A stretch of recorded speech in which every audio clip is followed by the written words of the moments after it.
হরে কৃষ্ণ, রাধে রাধে। আপনারা সবাই কেমন আছেন? আশা করি সবাই ভালো আছেন। আজকে আমি মন্দিরে একটা আকাম করেছি, দেখাচ্ছি। পুরো মন্দিরটা সকালবেলা সব খুলে দিয়েছি, অনেক নোংরা হয়েছিল, তাই মন্দিরে এখানে আমি সব খুলে দিয়েছি। পর্দা আদি ছিল সব নতুন করে একটা চেঞ্জ করতে হবে এখন। তা কী করে কি করব বুঝতে পারছি না আমি।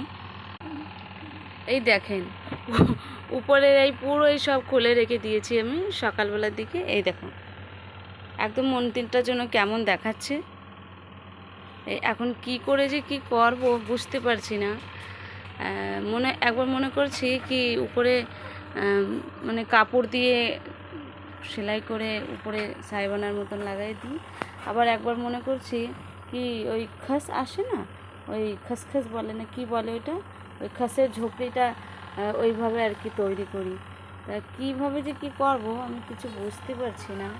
আপনারা একটু সাজেশন দিলে পরে একটু মনে হয় আমি একটু একটু পেতাম কি কীভাবে কী করব।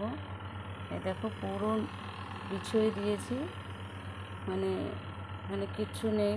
এটা একটা প্লাইয়ের উপরে যে বসা রয়েছে, একটা প্লাইয়ের মতন সিঁড়িটা তৈরি করা। এই দেখো, এ কোনো মন্দির না, আমি তৈরি করেছিলাম একটা টেবিলের ভিতরে, মানে টেবিলের উপরে তৈরি করেছিলাম। এই দেখো কেমন দেখাচ্ছে, কেমন দেখাচ্ছে দেখো, একদম মানে বেকার লাগছে। আমার আগেগুলো ভিডিও আছে, দেখবেন আপনারা, ওটাই আপনারা দেখবেন কত সুন্দর, মানে রাধারানী স্বয়ং নিজে তৈরি করে কত সুন্দর মন্দিরটা বানিয়েছিল। কিন্তু নোংরা অনেক হয়ে গেছিলো, তাই ভাবছি ওটা খুলে পরিষ্কার করে আবার নতুন করে একটা চেঞ্জ করে একটা বানিয়ে দিই। তাহলে আপনারা কমেন্টে অবশ্যই বলেন কি কীভাবে খাসের ঝোপড়ি বানালে ঠিক হবে, না হলে না কাপড়ের মানে সাইবানাটা বানালে ঠিক হবে।